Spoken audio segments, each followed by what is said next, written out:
আসসালামু আলাইকুম everyone, welcome back to my channel. আমি মাখনিজ ডেইলি ব্লগ চ্যানেল থেকে আরও একটা নতুন ব্লগ ভিডিওতে ওয়েলকাম করছি। কাছে এবং দূরে, দেশ এবং দেশের বাহিরে যে যেখান থেকে আমার ভিডিওটি দেখা শুরু করেছেন, আশা করছি আল্লাহর অসীম রহমতে সবাই ভালো এবং সুস্থ আছেন। আলহামদুলিল্লাহ, আমরা ভালো আছি। আমার আজকের ভিডিওটি সাজিয়েছি ঈদের আগের এবং ঈদের পরের কিছু কিছু ভিডিও জোড়াতালি দিয়ে। তো মম হীরা আপু গত ভিডিওতে বলেছিলেন, আপু একটা বালিশ ঠিক করেছিলেন আর বলেছিলেন যে সংসার জীবনে কখনো কখনো জোড়াতালি দিয়ে চলতে হয়, যেমনটা দেখা যায় সবসময় কিন্তু তেমনটা নয়। তাই কথাটা ভেবে আমি আমার আজকের ভিডিওটি জোড়াতালি দিয়ে সাজিয়েছি। আপু কিন্তু সংসার জীবনের কথা বলেছে, আমি কিন্তু আমার ভিডিও সাজিয়েছি জোড়াতালি দিয়ে। ঠিক তেমনি সবার জীবনে কিন্তু কিছু কিছু ক্ষেত্রে জোড়াতালি দিয়েও চলতে হয়। তো আমার এই ভিডিওটা যে দেখতে পারছেন, এই অংশটুকু এতটুকু ছিল ঈদের আগে। তো আমি কাপড় কানিগুলো এগুলো এইভাবে গুছিয়ে নিয়েছিলাম, আমার ওয়ার্ড্রোবটা গুছিয়ে নিয়েছিলাম। ঈদের আগে এগুলো ক্যাপচার করেছিলাম, কিন্তু ঈদের আগে আর আপলোড করা হয় নাই। তো যথেষ্ট চেষ্টা করেছিলাম, ঈদের আগে যথেষ্ট ক্লিনিংয়ের কাজ করেছিলাম, তার ফাঁকে ফাঁকেও ভিডিও দেওয়ার চেষ্টা করেছিলাম, কিন্তু সবগুলো ভিডিও আর আপলোড করতে পারি নাই। তো যাই হোক, ভিডিওগুলো করে রেখেছিলাম যদি আপলোড করেই ফেলি। আরও ভাবছিলাম আমি এই ভিডিওগুলো করব না, তারপর যখন হীরা আপুর ভিডিওটা দেখলাম, তো অবশ্যই ঠিক কথা বলেছে আপু, কখনো কখনো কিন্তু আমাদেরকে জোড়াতালি দিয়েও চলতে হয়। তাই আমার আজকের ভিডিওটি জোড়াতালি দিয়ে আমি সাজিয়েছি।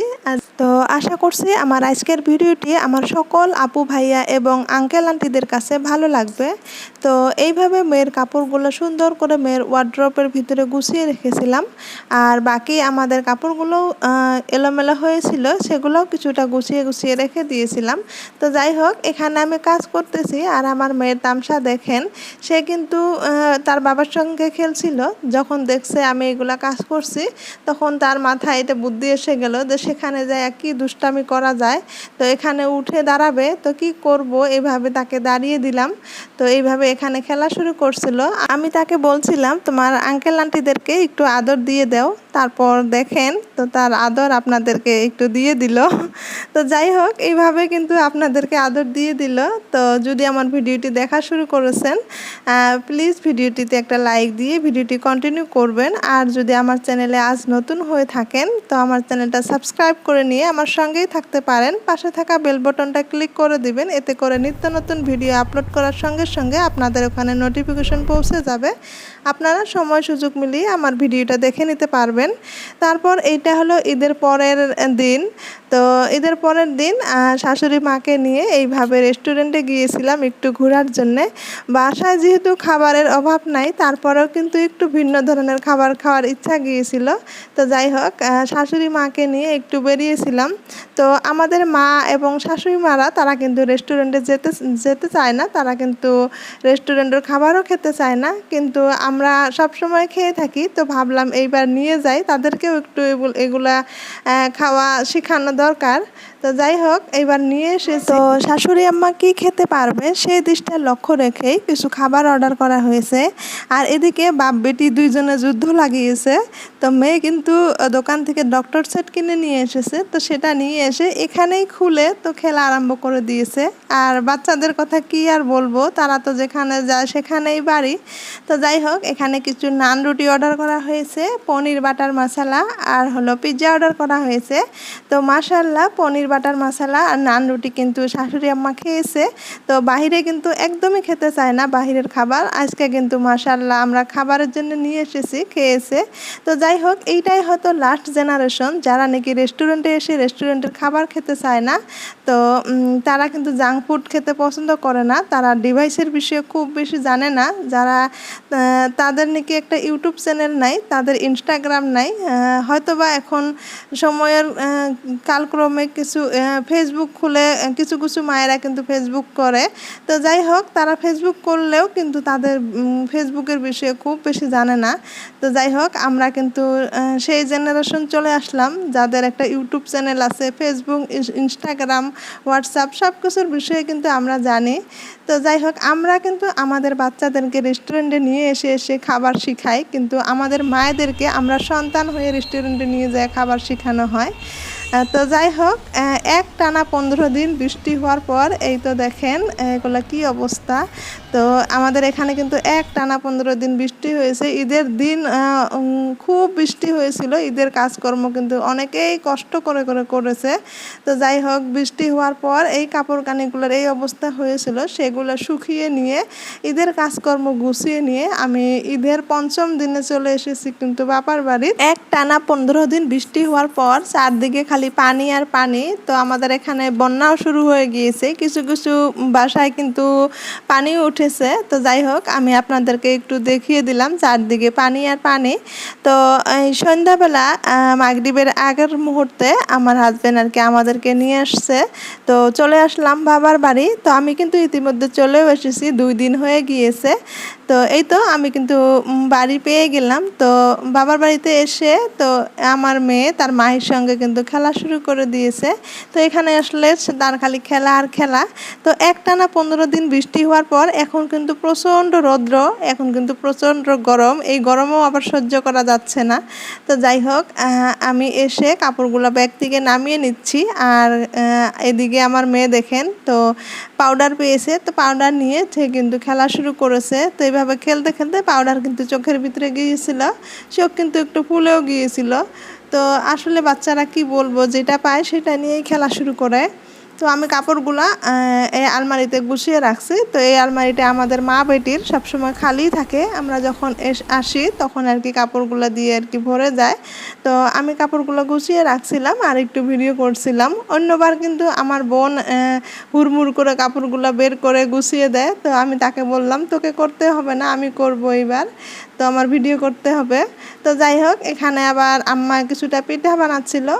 তো এতটা বন্যা এতটা বৃষ্টি যে কাউকে দিয়ে চাল গুঁড়া করব সেটারও কোনো বুদ্ধি নেই। তো আটা আর ময়দা মিক্স করে আম্মা কিছু বিফ পিঠা বানাবে।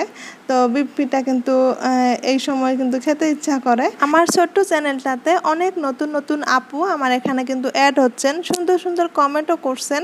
তো আমিও কিন্তু সময় করে ইনশাআল্লাহ আপনাদের চ্যানেলে চলে যাব, তবে একটু ধৈর্য ধরবেন। আমার এখানে আসলে আমি ইউটিউবের নিয়ম মেনে আপনাদের এখানে চলে যাব ইনশাআল্লাহ। তো যাই হোক আপনারা যারা ভালোবেসে আমার ভিডিও দেখেন, সুন্দর সুন্দর কমেন্ট করেন, তাদেরকে আমি অসংখ্য ধন্যবাদ জানাই। তো যাই হোক আপনাদের কমেন্ট পড়ে অনেক বেশি ভালো লাগে। আশা করছি আমার ভিডিও দেখে এইভাবেই কমেন্ট করবেন, এভাবেই আমাকে ভালোবাসা দিয়ে যাবেন। আমার ছোট্ট চ্যানেলটা একটু একটু করে এগিয়ে নিয়ে যেতে সাহায্য করবেন। যারা এগিয়ে নিয়ে যাচ্ছেন একটু একটু করে তাদেরকে জানাই অসংখ্য ধন্যবাদ।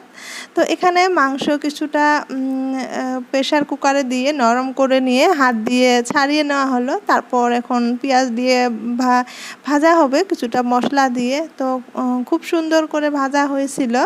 তারপর পিঠাগুলা বানানো হবে।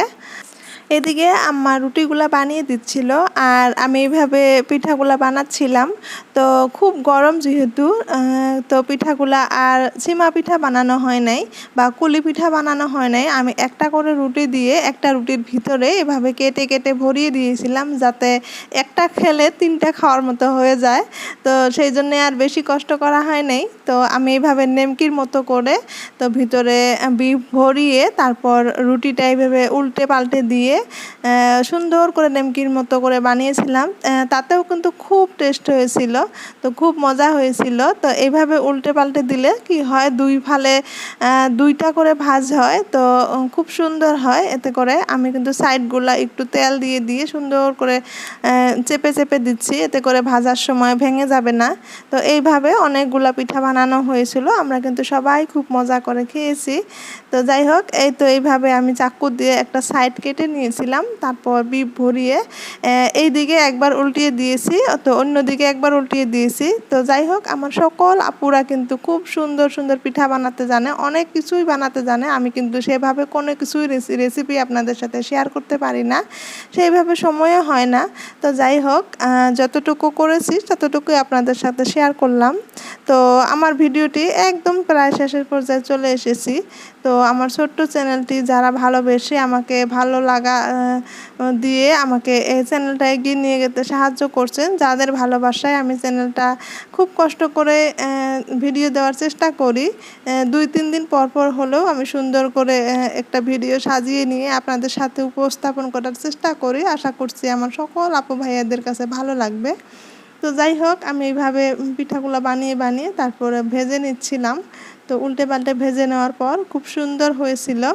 তো পিঠাগুলো খেয়ে কিন্তু খুব ভালো লেগেছিল। আপনারা কে কে এই পিঠা অলরেডি বানিয়ে খেয়েছেন বা কে কে বানানোর জন্য প্রস্তুতি নিচ্ছেন, তো আমাকে অবশ্যই জানাবেন। আমি জানি সবাই কিন্তু এখন এই পিঠা খাবে, তো সবাই কিন্তু এই পিঠা খাওয়ার জন্য কিন্তু এই সময়টার অপেক্ষা করেন, আমি জানি। তো যাই হোক, সবাই এই পিঠা না খেয়ে মিস করবেন না, সবাই কিন্তু পিঠা খাবেন। তো এইভাবে পিঠাগুলা ভেজে নিচ্ছিলাম, তারপর পিঠাগুলা বানিয়ে তো আমরা চা দিয়ে খুব মজা করে খেয়েছিলাম। এইদিকে কিন্তু আম্মা রুটি বানাচ্ছে, একদিকে বানাচ্ছে, তারপর একদিকে আমি ভিতরে বিপ ভরিয়ে ভেজে নিচ্ছিলাম। তো যাই হোক, একদম শেষের পর্যায়ে চলে আসছি। তো দেখা হবে নেক্সট কোনো ভিডিওতে। আল্লাহ হাফিজ, আসসালামু আলাইকুম।